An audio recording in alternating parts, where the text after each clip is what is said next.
Good afternoon, everybody. I am Asaf Ramarowski, and it is my pleasure to once again welcome you to our SPME webinar series. This afternoon, we have the privilege and opportunity to talk to our good friend Seth Frantzman, who will be discussing his latest book, which I highly recommend to everybody to read, The October 7th War, Israel's Battle for Security in Gaza.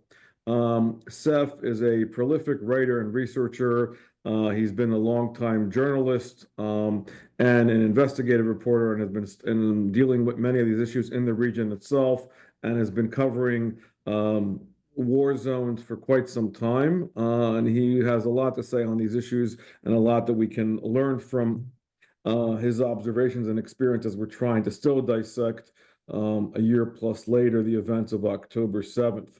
So housekeeping wise, just a few reminders for everybody how the format will go this afternoon. Seth will talk for about 25 to half an hour to 30 minutes.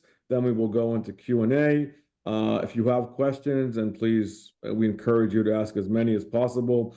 Please type them in via the chat, and we will do our best to get to all of them this afternoon. If we do not, please write us after the webinar, and we'll do our best to respond in a timely fashion.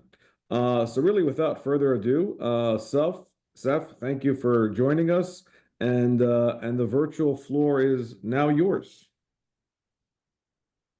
Well, great. Yeah, thank you so much for having me.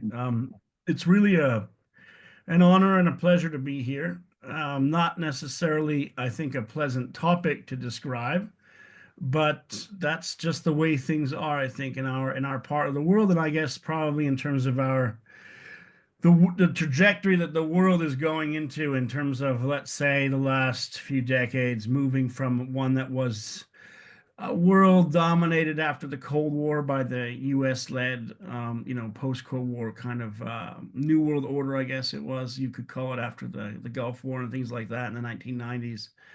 Transitioning now, I think, several decades later, into a world that we are quite familiar with, unfortunately, from the conflict in Ukraine, which began in 2022, so it will be coming up on the 3-year anniversary soon.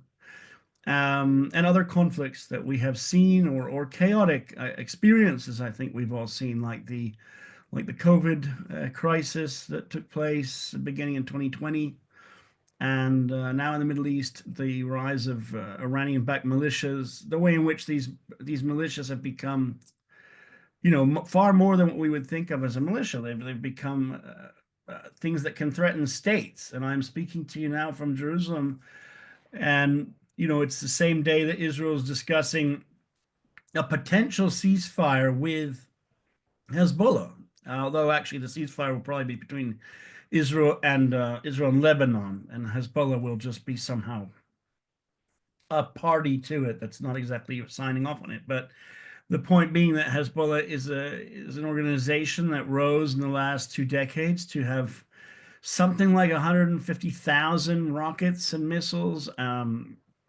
It functions as a kind of army that is stronger than the armies of many states in the world, and yet it actually is ostensibly just a terrorist organization. And Hamas was that same type of thing on October 6th of 2023, the night before it attacked Israel on October 7th, and I think changed some or many of our lives, certainly, and certainly changed mine.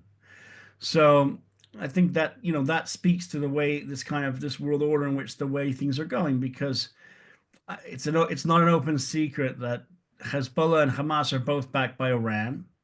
Iran is providing drones to Russia, and Iran is also providing the same drone technology to Hezbollah, to the Houthis in Yemen, to militias in Iraq and Syria. And Iran helped to transform Hamas since Hamas took over Gaza in 2007, turn it into a terror state in which Hamas possessed before this latest war, perhaps it's defeated part of it, possessed something like 30,000 men under arms, and had an arsenal of rockets that it could fire thousands a day. So must have had 30 or 40,000 rockets or something, as well as other types of weapons. So That's kind of where we are, and I'm kind of beginning at the end. But let's go back about this book, since I'm here to discuss it. The October 7th War is the third book I've written. It's a book that looks at this war as it broke out on October 7th. And you could ask, why would you write a book about an ongoing war? The war is going to go on probably for a very long time. I looked at this from an experience of wanting to cover the day itself, October 7th, as a day, just like 9/11 or December 7th, 1941, a day that is part of a war, but is also just usually the first part and changes everything, so that history is kind of going one way, and because of that, history begins to go a different way. So I think October 7th as an attack on Israel and as a day is important unto itself, because we're talking about an attack that killed, well, I think something more than 1,000 or 1,200 people, hundreds of soldiers. I think it was the worst massacre in one day, one of the worst, probably, I guess, in human history, in terms of a large scale massacre of human beings, but also in terms of the Jewish people. It is the largest massacre of Jews in one day since the Holocaust. So, this is a world-changing event. And I wanted to look at that day, but I also wanted to try to write a book that combines my own personal experiences with also, a bit of the explanation kind of how we got here. I mean, October 7th, and I think you've heard from another author who lived through it as well. October 7th is a life-changing event in terms of the massacre, but it's also important to understand the lead up to that event, and how Hamas was able to outsmart Israel, and what mistakes Israel made, and also, what can go wrong or right the next time. So the book is divided into three portions. The first is the kind of chapters, like a kind of slow drumbeat leading up to the day of the attack itself, looking at the rise of Hamas, going back to the 1980s. Hamas was founded, probably some of those who are watching know that it was founded basically when the first Intifada broke out. Hamas was an organization that was rooted in the Muslim Brotherhood. So it grew out of the milieu, or the changes that were happening in the region in the 1980s, in which large numbers of people, or some people, were gravitating towards political Islam as what they saw a solution to the problems in the region. So it grew out of this milieu. Obviously, as probably people know, Egypt once ran the Gaza Strip from 1948 until 1967. So the Egyptian influence and the Muslim Brotherhood's influence from Egypt was important in Gaza.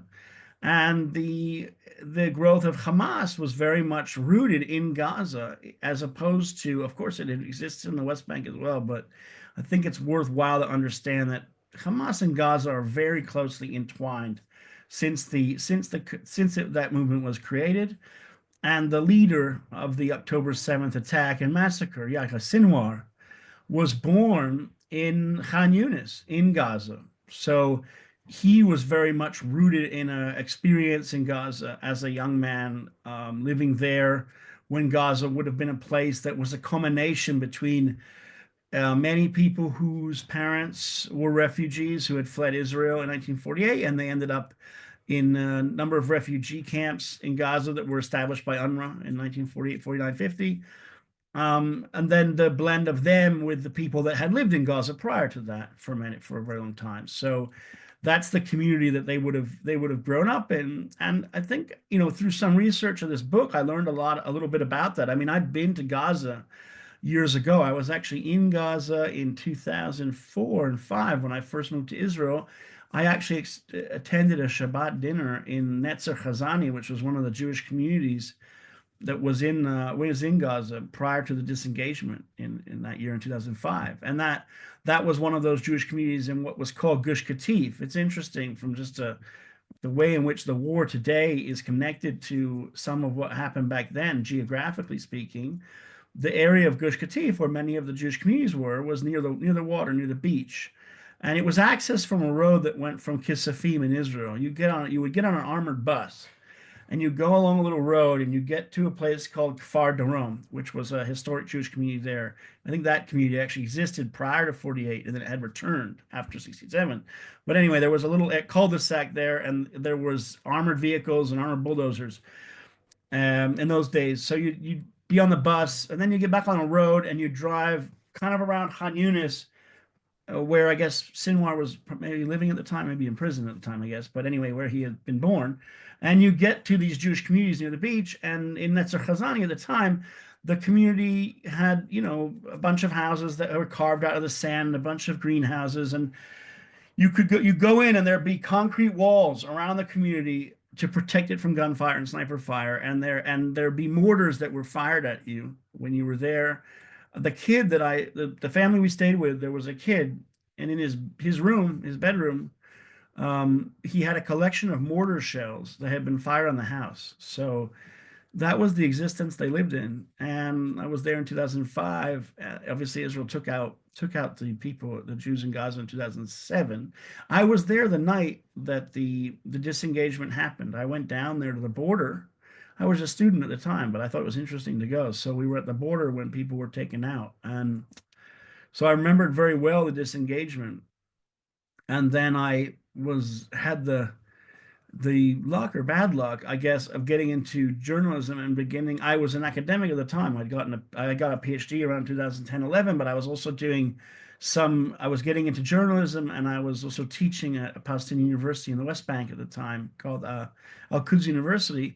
So I had a lot of experiences covering the conflict that was developing between Hamas and Gaza, because Hamas, as I kind of noted before, it had its roots in Gaza in the 80s. In the 90s, Hamas had spent most of its time trying to destroy the Oslo Accords and destroy the peace agreements. And then after the 2000, when the Second Intifada broke out, it was able to win the Palestinian elections. And then there was a civil war, a brief one, between Hamas and Fatah, the other Palestinian group that is quite powerful, especially in the West Bank. And Hamas ended up in Gaza, and it illegally took over Gaza in 2007 in a kind of coup. And then it was kind of stuck there in a sense, because Israel was able to blockade it there. But Hamas very quickly was able to put, itself on steroids in the sense of transforming itself from a group that was, let's say, a terrorist group, but a terrorist group attached to a political movement, in the sense that the Muslim Brotherhood types that founded it probably could have taken a different direction if they chose to, and choose political Islam, which is the ruling party of Turkey, is rooted in that. And for a while, the Tunisian, I think the Ennahda movement is also rooted in that. It's no longer in power in Tunisia, but it has some importance there. So Hamas could have chosen that path. It chose instead, of course, the bus bombings and killing. And then when it took over Gaza in 2007, it also had a new chance, a new lease on life, to say, okay, here's a chance to govern some territory, and let's make a go of it. It chose not to do that. It chose instead to very quickly turn Gaza into an armed camp.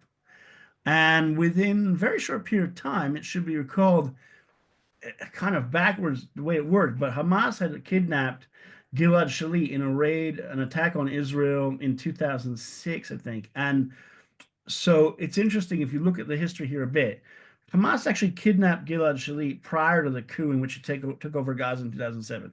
The kidnapping of Gilad Shalit caused Israel just left Gaza, to go back into Gaza briefly in a campaign, I think it was called Summer Rains.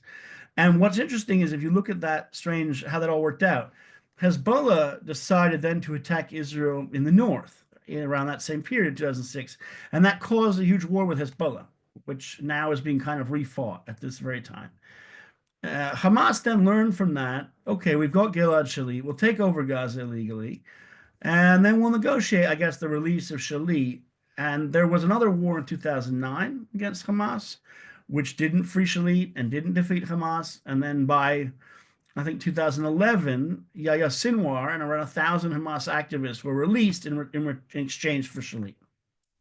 So that cemented Hamas in power even more than in the past. And very quickly, Sinwar was able to rise to power there and turn it into turn it into even more of an armed camp than it had been, which is to say that Hamas very quickly developed rockets that could fly more than a few kilometers all the way to Tel Aviv. So they were soon able to launch rockets that we're talking about, I think, ranges more than 100 kilometers. I don't know what the maximum they've got to, but it's certainly more than that. So a huge danger. And they invested in tunnels. I think it was not known until after October 7th the extent of the 400 or 500 kilometers in tunnels that they have built in Gaza to basically hide underground, because they understood that Israel's a high-tech state, so they want to be able to hide from it.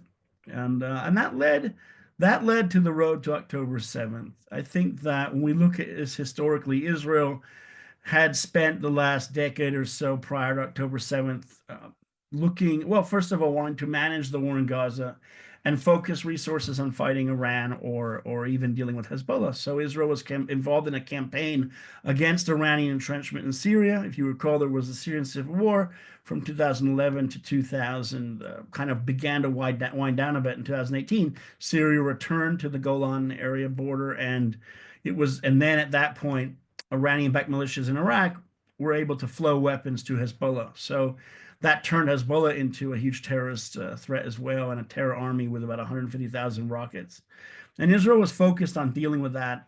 What Israel saw was a much greater threat, and it didn't understand that Hamas was watching Israel and studying Israel, and Hamas was putting into place a threat that was far more, actually, in some ways, than I mean, it depends on how you want to look at it, but I think far more than the actual threat that the Iranian-backed militias or even Hezbollah may have posed. Because if you look at the topography of Gaza, it's a flat area. And what Hamas decided to do was just use basically human wave attacks of thousands of men with motorcycles and things. And they studied Israel's use of this high-tech fence that Israel had spent billions of dollars building. But the fence ended up being a kind of Maginot Line, in the sense that the fence didn't actually stop people from breaking through it. And once they were through it in October 7th, that morning, they were able to go into Israeli communities and attack IDF posts. And they had studied very carefully all the different posts along the border. They knew where most of the IDF units were. And Israel had unfortunately stripped the border of most of those units, that in the sense that there were not enough combat troops on the border that morning. There were only several hundred of them. There was supposed to be a division worth of troops, or several brigades, but the actual number of troops on the border on October 7th was several battalions. So we're talking hundreds of troops, primarily concentrated in a bunch of little forts, barely forts on the border, which are areas where there's concrete barriers and things. They were composed of several battalions of Golani troops, and some other units that were there. There were no reserves in place. There were very few tanks. There were probably, I think, maybe 30 or 40 tanks that were near the border, and most of those tanks, not all of them, had people in them at the time when the attack unfolded. So you're talking about a handful of tanks facing off against, thousands of enemy fighters. There were only 2 combat helicopters on station in the morning of October 7th. So the Israeli Air Force was not prepared to confront this disaster. And once Hamas was kind of through the barriers there, it was able to go into the communities and begin massacring people. So I think you've heard the story from Amir Tibon about that. There's no reason, I think, to necessarily replay that. In my book, I tried to take the readers in the first few chapters through the story. I've explained a bit about Hamas, and a little bit about the region, about how Iran was arming these groups, I drew a little bit on my previous books, because I wrote a book about the war in ISIS in Iraq, and I also wrote a book about drone warfare.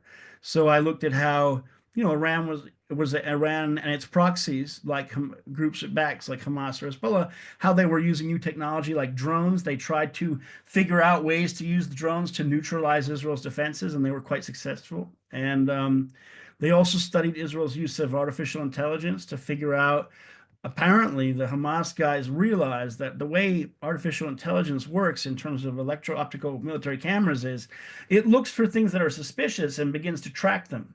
And then it tells the operator, listen, you should look at this. Because you might have hundreds of cameras, you can't look at all of them. A human can't deal with all of it. So if the people are walking slowly, apparently the AI doesn't necessarily think it's as suspicious as a bunch of guys running with, Kalashnikovs. Hamas did a lot of things like that, trying to figure out ways to outsmart what Israel's ostensibly smart fence was. So I looked at the The second third of the book, after looking at this kind of drumbeat up until how Hamas planned this, was and drawing on my own experiences, having been at the border on almost all these wars and to describe what it looks like. I tried to give, the main part of the book is about how the battle unfolded and the massacre. It looks at it from the first hour to the first day to the first week. And I described some of my own experiences. On October 7th, I drove down to the border. I was in a room next to the room I'm talking from. We were woken up by the sirens. I think the sirens were around a little after 8 o'clock in the morning in Jerusalem that morning. And it was highly unusual, of course, to have sirens here. Well, usually when there's a war, you kind of feel the build up to it. So it was a huge surprise attack.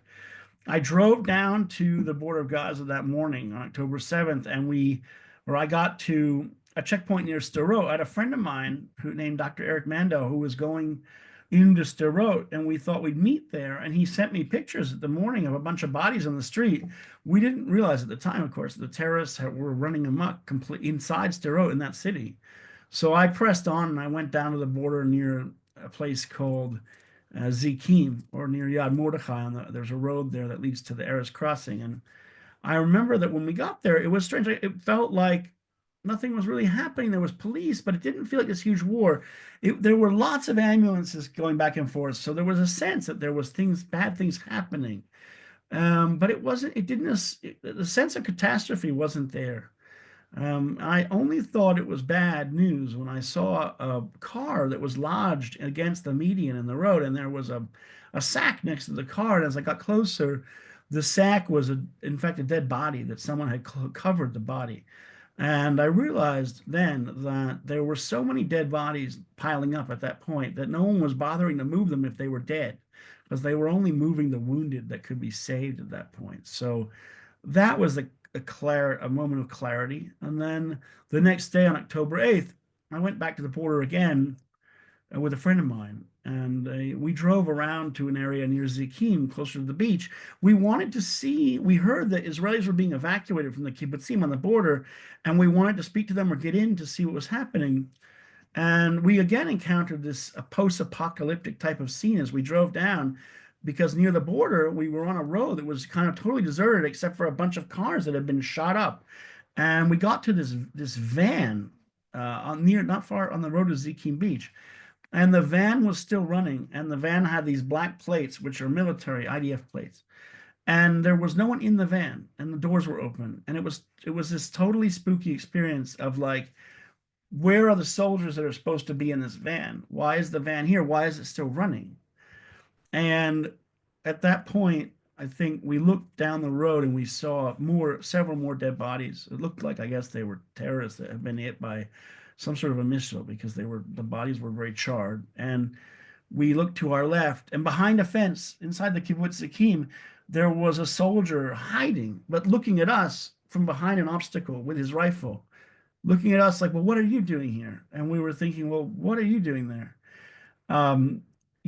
And we realized at that point we had reached a point beyond Israel's lines at that point, and we were in some sort of a zombie country in which the enemy was there as well. And I learned in the researching the book actually that down that road a few hundred meters there was an ambush of IDF soldiers 2 or 3 days later, and they killed 4 soldiers. So had we continued, it would not have ended, I think, well. There probably would not have been a book. So it was an interesting experience, and I tried to put some of those experiences in the book. I mean, I met a guy that morning who was driving a tank near the border, and I spoke to him and got his number. And then I found out later that I'd actually known him from before the war, and he was a reservist who'd been called up. And I contacted him months later to ask him, did you survive? What happened? And it turned out his tank was the first tank that entered Gaza on October 27th, when Israel finally did a ground offensive into Gaza 2 weeks or so after the October 7th attack. So it came full circle, and I was able to interview him for the book. And there were a lot of stories like that of people that I was able to speak to. I tried to present in the last sections of the book that take it up to about the 6-month period of the war. I wanted a book that was I wouldn't say it's like the book Band of Brothers or something, or the show, but I wanted it to be a story about the soldiers, the commanders, the survivors, the average people. I wanted to talk about, how they responded to this. But it is still a military history book. It's interested the defeat of Hamas, at least tactically in the beginning of the war, because I'm not convinced that Hamas is defeated, but it's been degraded somehow. I was also interested a bit in the northern front with Hezbollah, although that war had not broken out. But I went up there and I covered the training exercises for the war against Hezbollah that now has finally happened. And I was, fascinated by the fact Israel chose to evacuate 100,000 people from the north, just as Israel evacuated something like 100,000 people near the border with Gaza, which is totally understandable because those communities had all been attacked and massacred, some of them. But in the north, it was fascinating to see, how Israel was taking a lot of these people out. So I tried to cover that. I tried to present it in a very humane way. There's a lot of things that this book is not. It's not a story about um, it's not a story about all the hostages. It's not a story about the trauma or the sexual assaults. Of course, it talks a lot about the Nova Festival. It talks about some of the people that tried to help there and things like that. But it's not laser focused on civilians, and it doesn't cover the Gazan experience.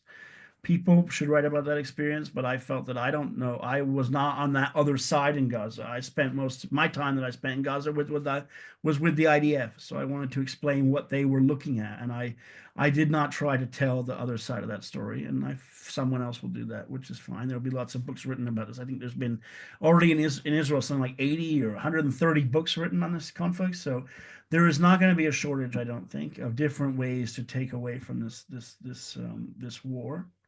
But I felt that I could contribute to it because I felt that I'd experienced a lot of how this came to be in Gaza, having been there since 2004 or 5 or so and seen it unfold bit by bit. I felt that since I'd covered the Israeli military technology as a writer for several different defense publications and covering drones and things, that I understood a lot about how the defense technology has transformed warfare. I think that not just artificial intelligence, but when we look at things like just yesterday, I was at an IDF base with the medical corps. Israel has reduced the number of fatalities from wounds in the field of battle about by half since the 2006 Lebanon war. What that essentially means is of those who are wounded in combat, around 7% the wounds are fatal. But otherwise, all of them survive. Many of them survive with much more severe wounds than they survived in the past. And they survive because they are evacuated much faster to hospital. They are also provided with whole blood and plasma on the field, so that provides them the chance to survive much more. And I think that there's a lot of technology in that. They are now transporting some of those whole blood packets by drones, if you can imagine, and precision dropping them to troops in the field. So those are all parts of the way technology has transformed this conflict. And I think it's important to understand that and drone warfare and other aspects of how all of that has been how that's been transformed and what it means for soldiers, and also what it means in terms of the whether or not you can achieve victory, because I think Israel's war in Gaza has been a very complex war against an enemy that's embedded in an urban environment, an enemy that hides in hospitals and schools and things like that. Israel's decision in Gaza has been to move civilians out of areas and then go into them and then leave them, and then Hamas returns. It's the different way than I covered when I covered the war in ISIS, how that war was fought, because in the Battle of Mosul, the way the Iraqis did it was the opposite. The Iraqis surrounded Mosul with 50,000 troops, which is about what Israel had also on the border in October 20th or so. The enemy in Mosul probably had 10,000 ISIS fighters, so about a third of what Hamas had. It was not at that time, ISIS was more degraded a bit. But the way the Iraqis did it was they launched the attack on Mosul in October 2016. So it's actually also October war. And the Iraqis first of all, they got all the civilians to leave Mosul, as many of them could, and they put them in IDP camps. And then they ground down ISIS slowly. It took like 9 months. So you could say similar to the war in Gaza in terms of how long it took to degrade a lot of Hamas. But the successful element is that they separated the civilians from ISIS, from the terrorists, and then they were able to eliminate the enemy, and then allow the civilians to return to a whole new polity, a new governance structure. Israel's strategy in Gaza has not materials like that. It's basically kept all the civilians in Gaza under Hamas rule in a southern area called Mawasi, which is actually the humanitarian zone, which is where the old Jewish communities, Gush Katif, actually used to be, oddly enough. And Israel has then controlled two corridors in Gaza, the Rafah corridor and the Netzarim corridor. Rafah is on the border with Egypt. Netzarim is in the middle of Gaza. And that's the area that Israel keeps control of, basically. And I think that the decision to do that is interesting, but in terms of the ability to defeat Hamas in the long term, I think it lacks clarity. So in the book, I didn't provide any answers to that. I just left off where the war had led to. What I have one of these kids here. What do you want? I can't help. I'm doing something. What? I don't have a thing. What thing? I'm giving a talk. I don't know. I'm sorry. Anyway, but that's kind of where I guess I'd wrap up now, and happy to take some questions if you'd like, and answer whatever you like, and discuss whatever more is interesting. Great, Seth. Thank you for that, and for that very thorough and very concise understanding of your observations of all these critical issues. So before we go into the questions, I know I have a question, and I know Alex also has a question as well to start us off. But let me ask let me take let me ask the first question. Going back to obviously you've done a great deal of work on drones, and that was your other book, and the use of AI that you went into a great deal. Are you seeing now, as a result of the kind of in the post-mortem era, an understanding of what Israel gave up as far as post-disengagement vis-a-vis human intelligence in Gaza, the reliance on AI, all the reports that we're reading now regarding all the failures of 8200 and that entire architecture, is the IDF philosophy and an understanding of the intelligence, the combination with the tech that you've, obviously done a great deep dive into, and the old school conventional military of how Israel did intel and does intel. Obviously, we saw the magnificent results as it relates to the taking out the top brass of Hezbollah and old school pagers and intel that worked out, obviously in a magnificent way. Is there a rethinking as far as how the IDF should do business now going forward in whatever the post kind of Gaza environment would look like to your mind, from your conversations, from your observations? I think it's unclear. I think there's a lack of clarity. I mean, I painted a picture in the discussion where I said Israel has done this very strange tactic, I think, of moving all the civilians so they're all stuck under Hamas rule. I don't see how that necessarily helps. In the end, it keeps them in a cage basically with Hamas, and we know Hamas exploits them. So it's not clear to me how human intelligence will develop better in that environment. It does seem that Israel lost some of its human intelligence assets in Gaza over the years, partly because it stopped investing in them. And there was also at least one incident in Khan Yunis where a high-level officer, IDF officer who was working undercover, was killed. And that incident is not a secret. If you Google it, you'll find out more about it. So I think that Israel did lose out on that. I think Israel chose to focus on the Iranian threat and this bullet threat. And that's why you see when Israel decided to put into play the destruction of the weakening of Hezbollah, it was much better at finding all those commanders and stuff. I mean, the very fact in Gaza that Yahya Sinwar was killed by mistake recently would lead us to believe that there's still a huge intelligence gap. Sinwar was killed by mistake in a clash in southern Gaza, and that says a lot about the fact that we heard a lot about how, quote, I remember right after October 7th, they said Sinwar is a dead man walking. Well, he wasn't a dead man walking. He was actually able to walk around a lot. So I think it says that there was a big dropping of the ball in terms of intelligence, and it's not entirely clear to me that where that goes, because the fact is Hamas is rebuilding in Gaza. Hamas controls central Gaza. Hamas has battalions. Hamas has 101 hostages.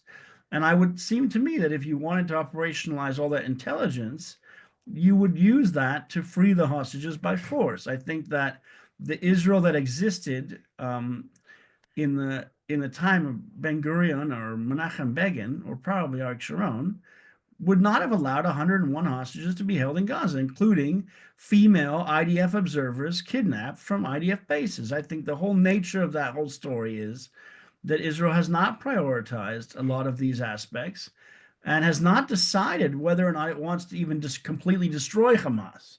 It doesn't really know what the post-war picture looks like. And I think all of us would understand if this is how the Second World War had been waged, to just not know what would come next and kind of stop right before the Nazis were defeated, it would have been a total chaos. So I think there's a lot of question marks about what comes next now. And we have to wait and see, I guess. Great, thank you for that. Alex? Sure. Thanks very much for your presentation and covering a lot of grounds. I want to go back to a point that Asaf mentioned and that you mentioned as well, and that's the role of drones of various sorts.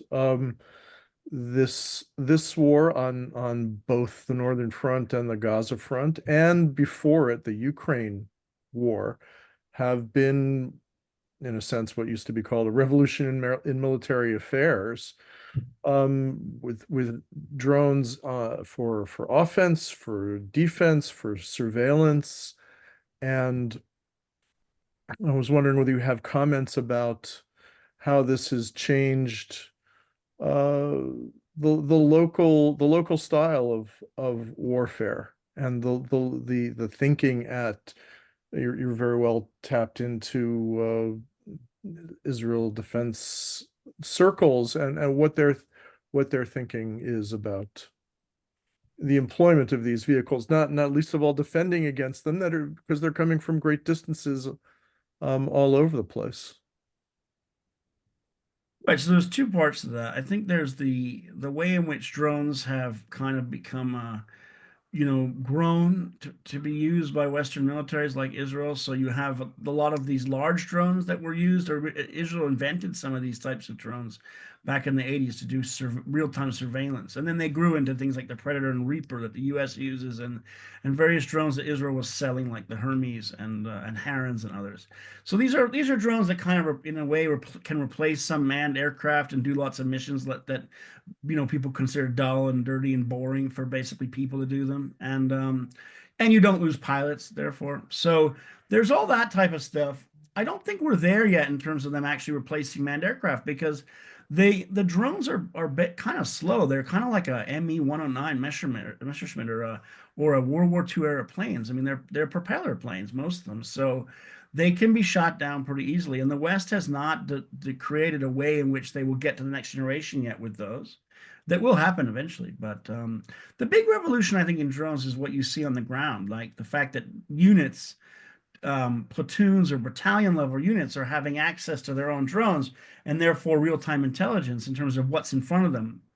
And also the use of armed drones is a big change. I mean, the fact that these units have drones that can function as either dropping a munition on an enemy, like a grenade or something, or kamikaze into the enemy, is a big change. So all of this is being rolled out as fast as possible, but militaries take time, and I think that there's huge gaps in terms of what exists and what we think can work to what actually is being used in the field of battle, where you speak to the units and find out they don't have nearly enough of what they actually want or would like to have. So I think, we're looking at a big revolution in military. You mentioned armée, but I mean, in terms of just the nature of how these revolutions take place, you have a new technology like biplanes or triplanes in the First World War, or tanks in the First World War. And it takes a while before you get to how these things will work best, because not every tank that was invented worked very well. It was, so I think that it will take time to sift all this out. And the enemy is learning as well. The enemy has taken the drone technology and basically created a kind of instant air force for itself. So the fact that Israel is now under threat from drones from Yemen, Lebanon, Iraq, Syria, Gaza, who knows where else, a lot of places. And Israel's airspace is now up for grabs in a way it hasn't been for decades. I mean, the fact that drones are hitting Tel Aviv, drones are flying around the Galilee, drones are attacking near the Dead Sea, attacking Eilat. I mean, Israel's under an aerial threat that has not existed since, I don't know, the 73 war or something. So, that's a huge game changer for Israel's enemies. And these drones are cheap that the Iranians are making. They don't cost much money, and so they're getting a lot of big bang for the buck. And it's not always easy to detect or shoot them down. But of course, Israel's rolling out new defenses like lasers and things. But certainly, the enemy is going to grow exponentially in terms of its abilities, and it's a huge problem for Israel and Western militaries. Right. Alex, you have a follow-up, or can we go to the audience? No, let's continue on. That's great. Thank you. Great, thanks, Seth. All right, so Seth, our friend Michael Brill has a question. Again, going into the comparison between Mosul and Gaza. To your knowledge, Michael was asking, if the Israeli political and military leadership ever considered Mosul, as far as Iraq goes, into some kind of template. And do you think a decision not to separate the Palestinian civilians from Hamas and to move the civilians behind the IDF was a matter of manpower or political or ideological concerns? So I would say in the beginning of the war, there was a lot of talk about how, Hamas is ISIS. And that was one of the things you've heard from Israeli leaders. I do think that it's not entirely clear that they believed that, because if they believed Hamas is ISIS, would you allow ISIS to run a terror state on your border, or would you completely eradicate it? Well, I would eradicate it. So if you believe Hamas is ISIS, then you just got to go into every street and alley in Gaza and get rid of these people. I mean, Hamas members. But that's not how Israel's waged the war. Israel's waged the war, as I said, by going in and leaving and going in and leaving, and leaving Hamas in charge so far. So in lots of Gaza. So I think it was very clear. The initial, I think, American advice was to look at the ISIS war. And I think Lloyd Austin, the U.S. Secretary of Defense, is an expert on that. And I think there was an American general who came over here in the early parts of the war to help advise or discuss things with the IDF. I think it was very quick that the IDF and the security establishment wanted to wage their own war in the way that they thought would work. And look, it has worked in certain ways. Depending, if you look at some of the tactical victories, you can say this is a victory. But strategy, I think, there's a lack of clarity there. But we'll see. In terms of why the IDF didn't want to manage the civilian population, it's because the IDF got out of that business back in the 90s when, basically you had the Oslo Accords and the Jordanian peace agreement, and Israel got out of the business of dealing with civil affairs, basically, in terms of the Palestinian Arab population. And the army didn't want the job of dealing with the civil affairs and governing Gaza. And they didn't want to return to, quote, occupy Gaza. They felt that would not, I guess someone felt that would not be good for Israel's image or what have you. But, the fact is, if you want to replace Hamas and the genocide of October 7th, you have to bite the bullet and get rid of them and be willing to occupy for a short period of time and have a new provisional authority and then backfill it with some other organization. But the government of Israel doesn't want the Palestinian Authority running it. And I think the current leadership of Israel has made most of their career off of opposing the Palestinian Authority, so they don't want it to run Gaza. So then someone says, well, who will run it? Well, the tribes will run Gaza. We've heard this story. Well, the tribes don't do a very good job. They didn't do a very good job in Iraq. They're not very good at running things. Tribes are okay, or clans can run towns, but they don't run states. They don't run them very well, unless it's like, for instance, a regime like the Jordanian king or something, but that's not going to happen in Gaza. So I think we all understand that Israel got out of the nation building business a long time ago. It never wants to do it. It's not very good at doing it. And it knows that about itself, which is probably in some ways smart. But again, if you want to replace the enemy regime, you have to replace it and not just move all the civilians to be underneath more of it, which would seem to me a recipe for having the enemy control them forever. So Israel will have to think about that. But from what I understand, there was no ever any concept given to the idea that Palestinian Gazan civilians would be moved into an area the IDF would run, like an IDP camp. There was some people that said, well, why don't they just go to Egypt? But that was obviously one of the things that was never going to happen. Egypt doesn't want to host a million Gazans. So that seemed to be just, just a talking point.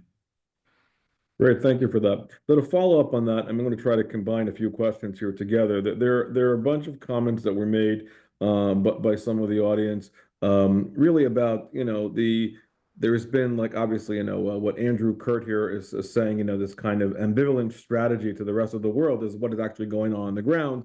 And is it mostly a tension between Netanyahu's own political self-interest versus obviously the larger needs of the war itself? And what's the, and to your mind, I guess, what is the aim, as far as Gaza, not only Gaza, but of course, the general regional threats that we're looking at in general now, as it relates to all the intelligence and surveillance failures and everything that we've seen. What does all this look like to you? I mean, and I guess if you could also separate between, obviously one needs to separate between, the political echelon and the military. Obviously, they're intertwined given how and who is making the decisions on these matters. But maybe, I'm adding here as well. What, maybe maybe a point you want, to kind of tackle what does the dismissal of Gallant mean to all of this as far as military wise, and how the military and political tensions are working out as a result of all of that. I think would be helpful. Right. So I think it's important to understand that there certainly are, big differences in terms of the Israeli politics and how each group comes to this. So first of all, it's worthwhile just to remember that Netanyahu and some around him and the security establishment, I think, felt it was fine that Hamas was in Gaza. You keep them there and blockade them. Palestinian authorities over here, it's okay having them divided. Divided is better than one thing. And they also felt that having Qatar paying salaries in Gaza would work okay, because you could kind of buy off Hamas. They then convinced themselves, and I think this is where the big mistake was, that Hamas was deterred. And there was absolutely no evidence Hamas was deterred, but people thought it was.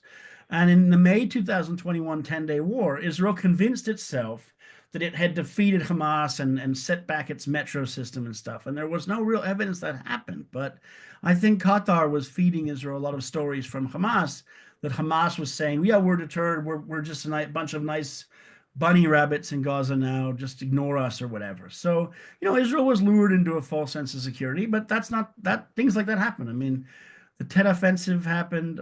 Again, Pearl Harbor, 9/11, countries make mistakes, unfortunately, and lots of people die sometimes because of that. So I think that, the security establishment in Israel, it wasn't like the security establishment was getting up in the morning and saying, we should defeat Hamas. I think that there was no one on October 6th. If you'd ask, basically no one, if you'd ask them, should we topple Hamas and get rid of it? You'd have very few voices in Israel that would say yes. Maybe Avigdor Lieberman, who resigned in 2018, the former defense minister, he thought Israel should defeat Hamas. But with the exception of him and a few other people, basically, there was a consensus agreement on the left and the right that it's okay the way it's going, I think. And of course, there were people on the left that would prefer two states, or some really radical people prefer one state. But anyway, the point being, I think that's kind of how that managed itself. I think once the war began, there was a push by Gallant to, first of all, preempt Hezbollah by attacking Hezbollah in Lebanon on October 11th, after Hezbollah fired the first shot. He really wanted to destroy Hezbollah first and remove that as a front, which is kind of like how von Schlieffen planned the First World War. They decided that once they were at war with Russia and France, they had to destroy France first because it was closer and more dangerous. And so Gallant wanted to eliminate one front and then deal with Gaza. And I think that was vetoed because, of course, Hamas had just killed 1,000 people. So you had to deal with them first, I think.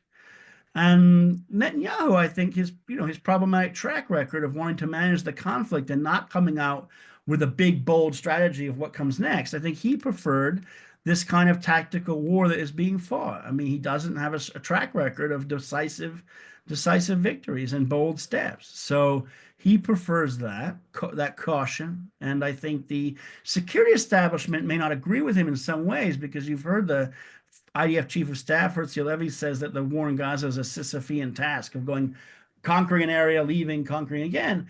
But I don't think that the security establishment necessarily wants to defeat Hamas either. They would kind of just like to leave.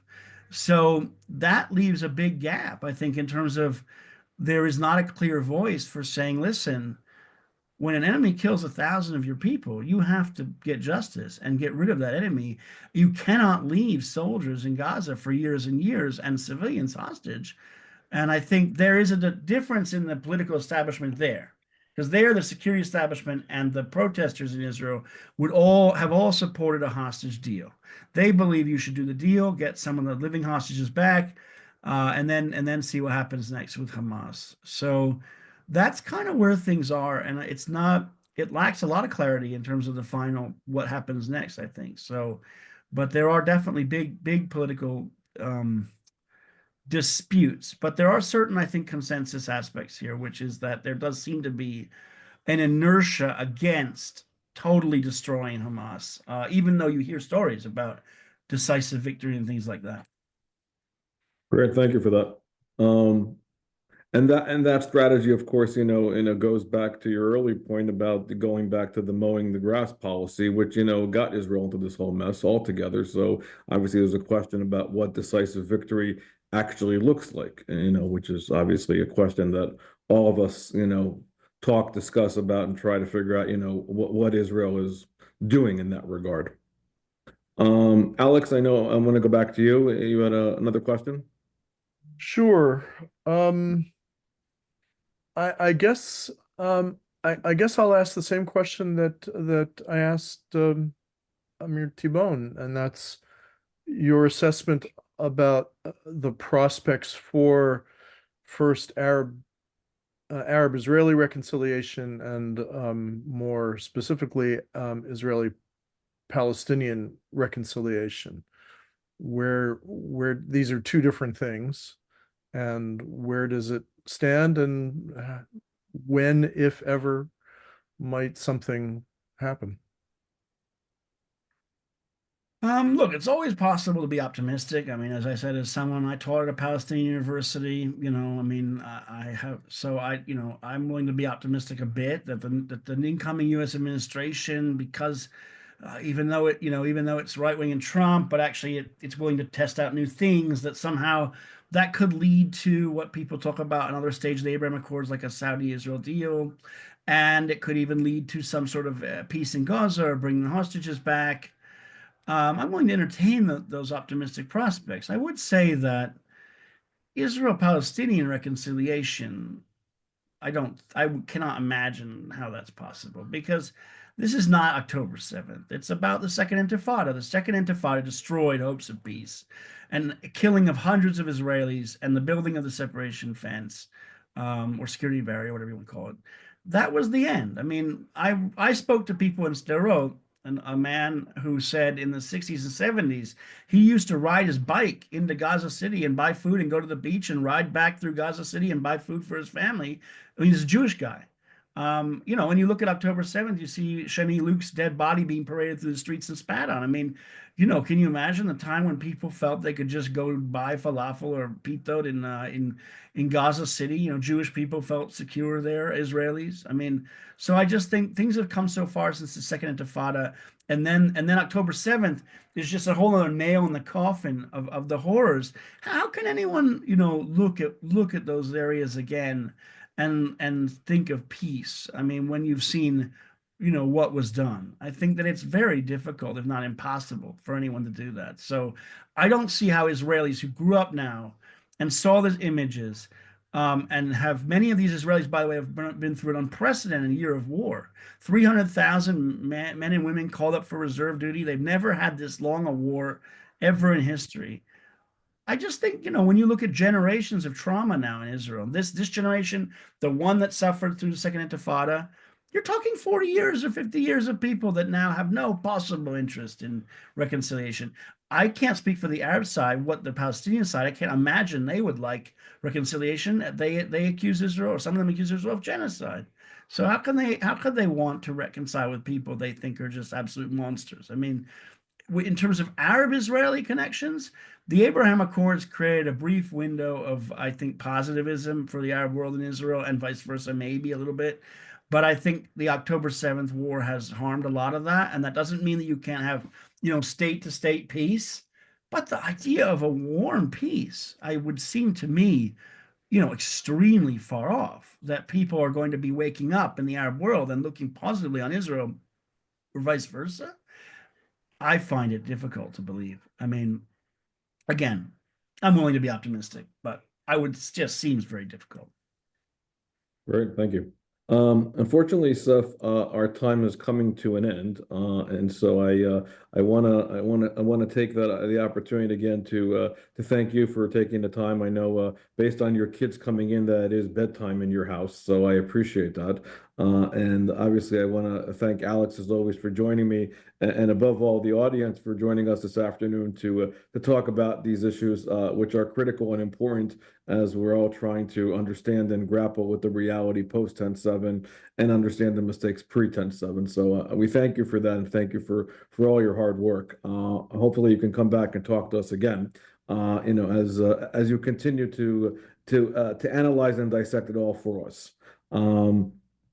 Above all, since this is our last webinar before Thanksgiving, I want to wish everybody a happy Thanksgiving and be on the lookout for future webinars. Hope everybody is doing well, and we'll definitely talk soon. Thank you.